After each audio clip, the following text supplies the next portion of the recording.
How are you today? I'm fine. Okay. My name is Carlton Cartwright. I am the Executive Director for Veterans Memorial and Multicultural Histories Incorporated.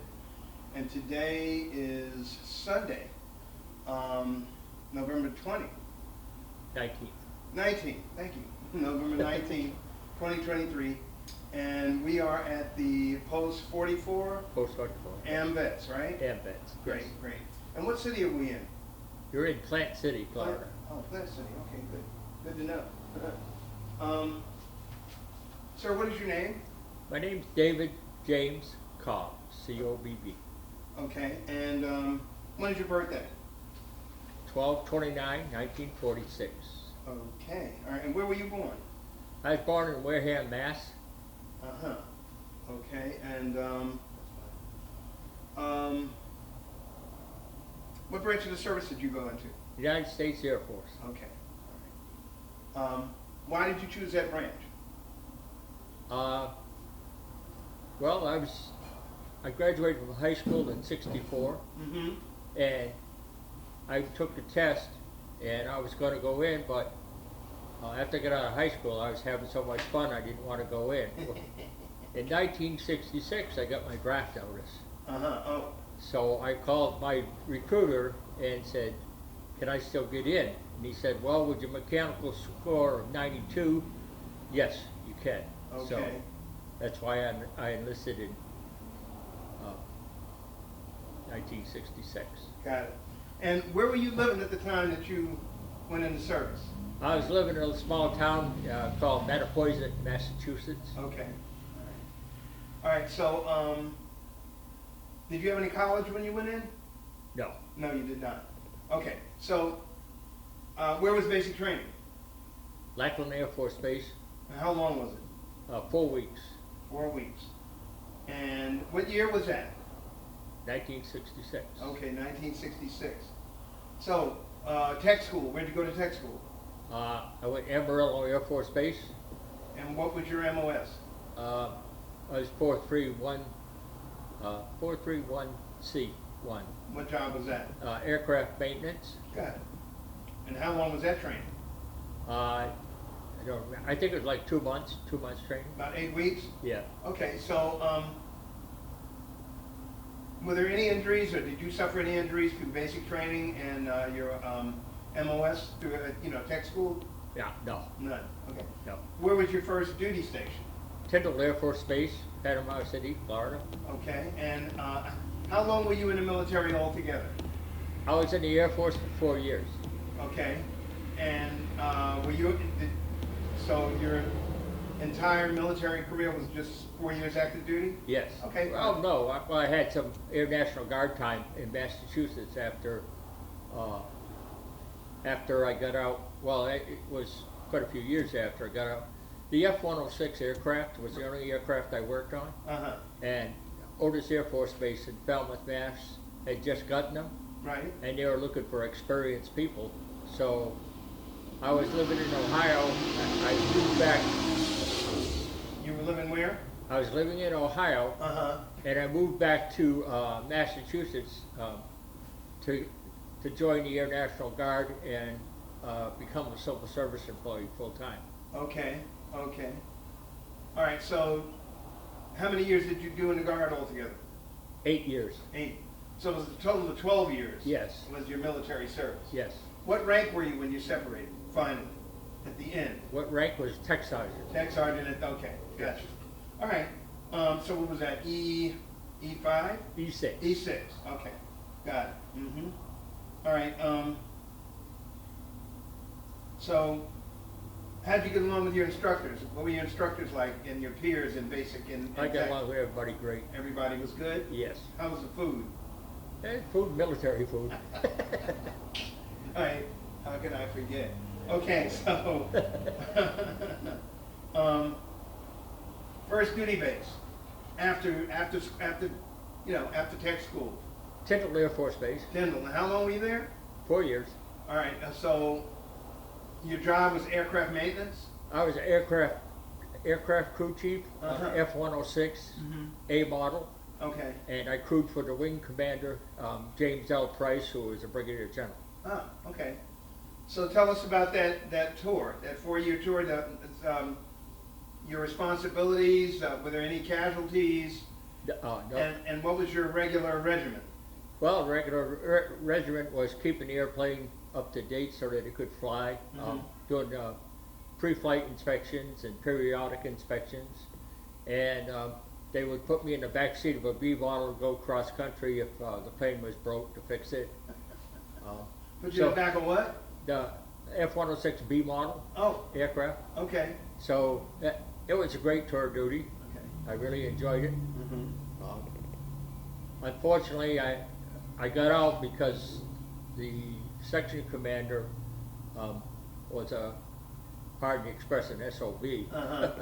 So they wanted to know why I wanted to get out. I said, well, get me an appointment with the general and I'll tell him. So I did. And I said, I enjoyed the tour, but I'm leaving, but I want you to take care of my friends behind. Right. So when I was up getting my orders to get discharged, he was getting his orders to go to Vietnam. Wow. Yeah. So who, the chief? the section, the section commander. The section commander. Yeah. Okay. Yeah. So that was problem solved. Yes. Okay. All right. So, okay, did you deploy, did you deploy over the 4-year period? No. You didn't go anywhere? Nope, stayed right there at Tyndall. Okay. Other than going out and fixing the airplane. Right. That was my permanent station. So you said you used to go out in the country to repair? Yes. Where are the places that you went? I used to go a lot to Colorado Springs, Uh-huh. out to the Air Force Academy. Right. And that was primarily in most places, but a couple of places in California. Uh-huh. But mostly the Air Force Academy. Okay. What kind of problems, what were the technical problems that you would run into, that you would, encounter with the aircraft that you had to go and repair? It'd be either the starter, they had a lot of starter problems with them, where they wouldn't start. They had a lot of what you call CSD, which is the constant speed drive, which had generators and other accessories on them, fuel, hydraulic pumps and stuff. Okay. So that was pretty much it. They had a lot of problems with the radar on it, with the MA1 system, but I had a separate crew member for that. I had a crew of 4 people that worked under me. So no matter what you encountered, you were able to solve the problem? Yes. Okay, like 90% or 100% of the time, which? Well, I'd say 95. Okay. There's always got to be one, right? Yeah, yeah. Okay. All right. Now back to that aircraft. What kind of aircraft was that? Was that a war aircraft? Was it a bomber? Was it? It was reconnaissance. It was an air defense. It was a Delta wing. Yeah, we called it the F-106 Delta Dark. Okay. And it was primarily used for air defense along the East Coast, and they had some out in the Midwest, and Southbridge, Michigan had some, and then of course Panama City, Florida had them. Okay. Anybody ever get hurt on your tour? Did you? No. Anybody got no accidents? No. Good news. Okay. It's really some more description about that aircraft. Again, the responsibility that the aircraft had, was it used in combat? No, just air defense. Air defense. Yes. All right, but so if there had been an attack, Right. would it have been used for combat? Oh yes, yes. Okay. The later models, they took the number 5 rail out, which was for the nuclear weapon, and they put a Gatling gun in there, and then they put in-flight refueling on them and in-flight refueling tanks, so they could go overseas. Now I heard that there were some that went to Osan, Korea. Korea. Wow. Yeah, during the Vietnam era, but I was never sent over. Gotcha. Okay. So when it came time for you to separate, what were you thinking about doing after that 4-year period? What were you thinking about doing, you know, after you got out of the service? I just think about going home, really. Okay. Going home. By the way, did you use your GI Bill for anything? I started to use it for college, but I never did complete it. Okay. And I used the VA to buy my home in Massachusetts. Right. Okay. So. All right. So what did you do after the service for a living? After the service, I started out, when I got home, I worked in a gas station for a while. Mm-hmm. And then I went to work in a boatyard for a while. And then I got married, and my ex-wife's father passed away. She wanted to move out to Ohio. Okay. So she said, I'm taking the kids and I'm going. So I come from a divorced family. I wasn't going to put my kids through that. Uh-huh. So I moved out there. I got out there and I went to work for a Mr. Gasket company. Right. And then they had a job interview for a test technician for Cleveland Pneumatic, which makes, they're actually the inventor of the landing gear. Oh, really? Yeah. So I worked for 7 years in the test department, mm-hmm. and then I transferred into customer service as a customer field support engineer, and I spent a total of 27 years with Goodrich. Oh, really? Yeah. Okay. Where? Cleveland, Ohio. In Ohio, okay. Yeah. But I've traveled all over the world. I've worked on the President's airplane, I've worked on the space shuttles, I've worked on Colin Powell's plane, I worked on Oakwood's plane. So I've been at every Air Force base in the United States, except for Hawaii. Okay, so that's in civilian. Yes. Civilian capacity. Yes. Was that a GS job? No.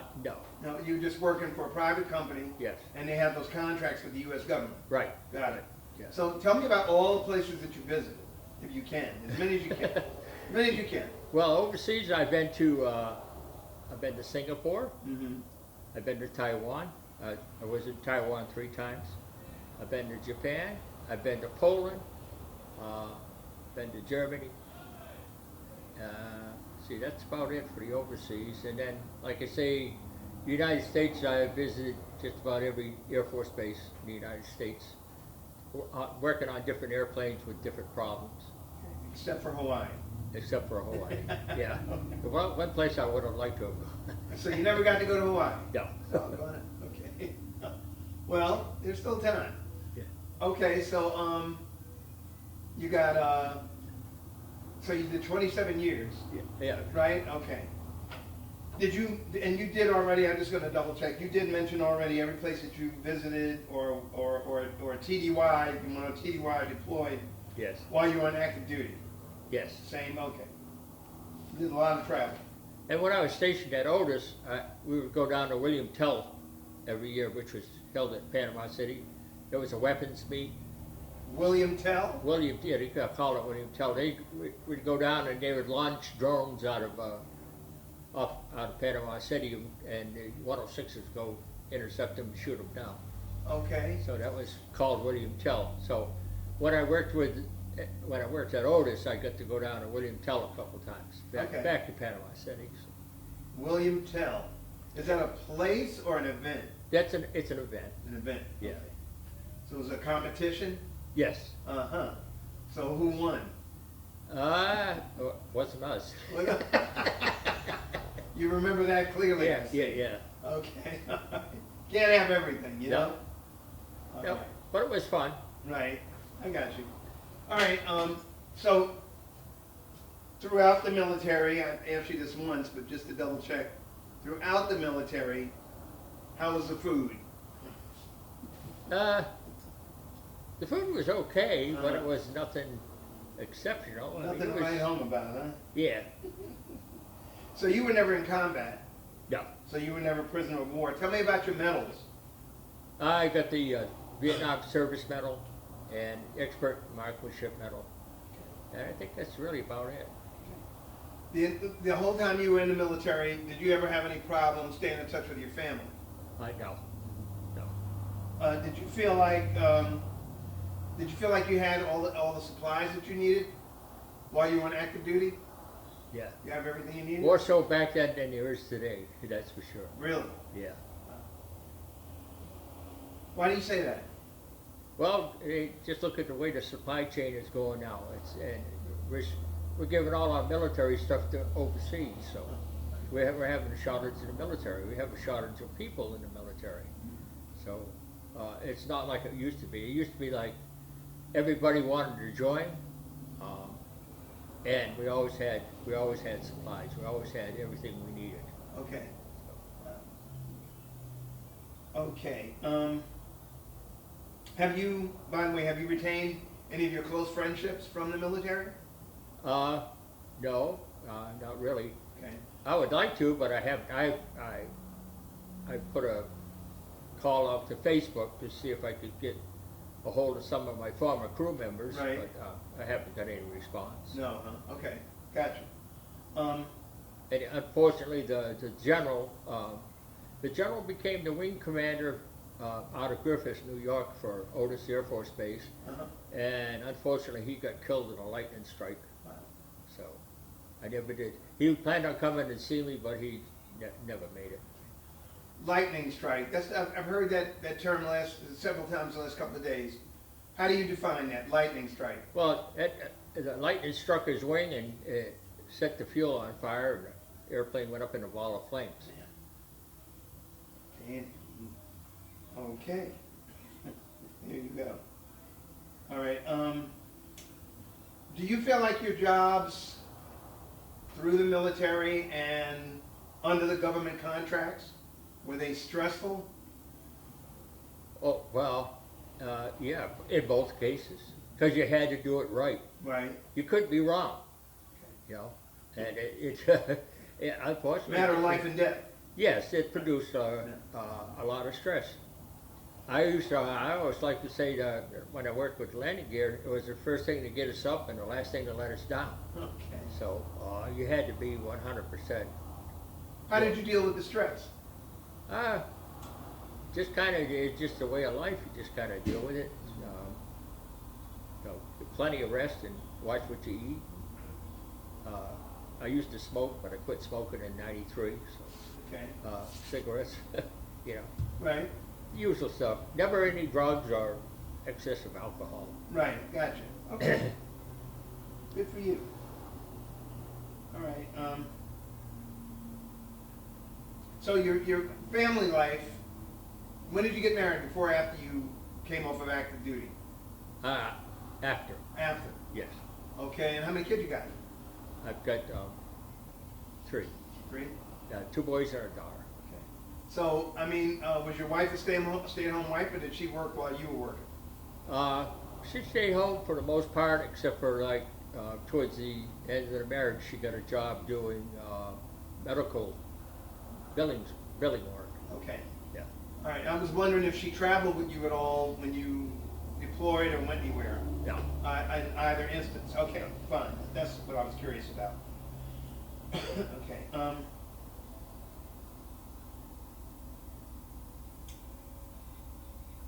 How did you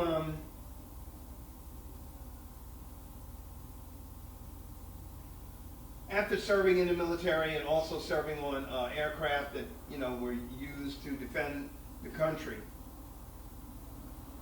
What is your purview of being engaged in any type and kind of war? What is your opinion of war, basically? Well, I always think that we should protect our own. We should be, I don't think we should be the guardian of the whole world, but I think we should take care of ourselves and our interests. And I guess war is necessary. I don't agree with it all the time, but Right. it is what it is. Understand.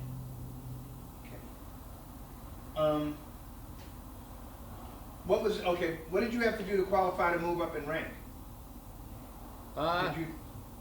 Were there Well, I had physical exams or actual papers? Yeah, I had to take. I started out my AF code, specialty code was as a 43151C as AM in 3rd class, and to go to a 43151C, you had to go to different maintenance programs that the Air Force had. And then when I went to 43171C, when I was with the Otis, I had to go to an NCO Academy. Okay, where? That was an online deal. Oh.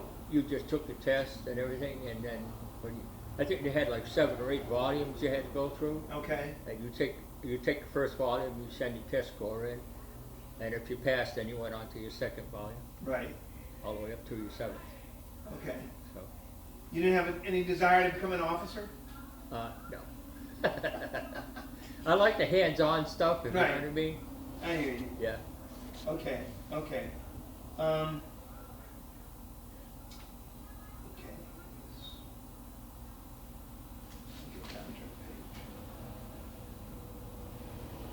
So, okay, when you took your own personal vacation, well, I guess where was your most favorite place to go on R&R?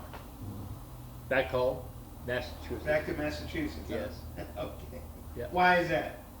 Well, that's where all my neighborhood buddies were, friends, and of course Right. my family was all there, and my aunts and my uncles, they all lived in the area. In Massachusetts? Yes. How far away from that was Boston? We were probably 45 miles from Boston. Okay. We were down on the Cape Cod. Gotcha. Oh, all right. Okay. Nice. Very nice. I don't know if you ever heard of New Bedford. It used to be the Whaling City.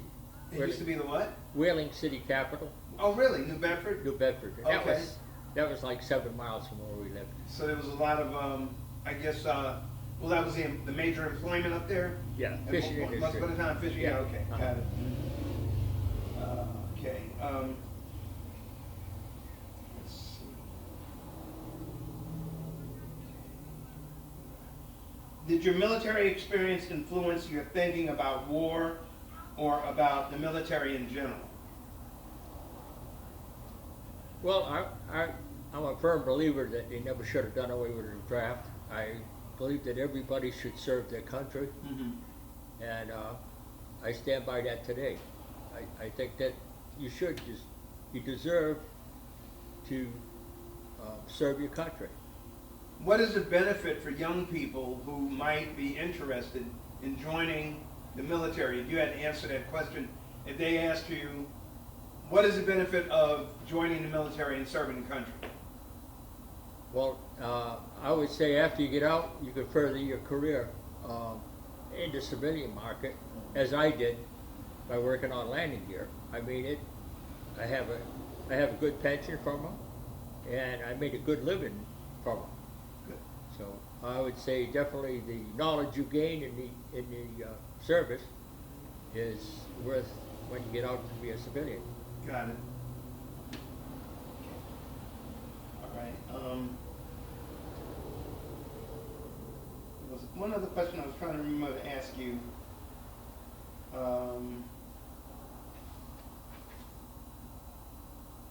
Okay, well anyway, how did your service and experiences affect your life?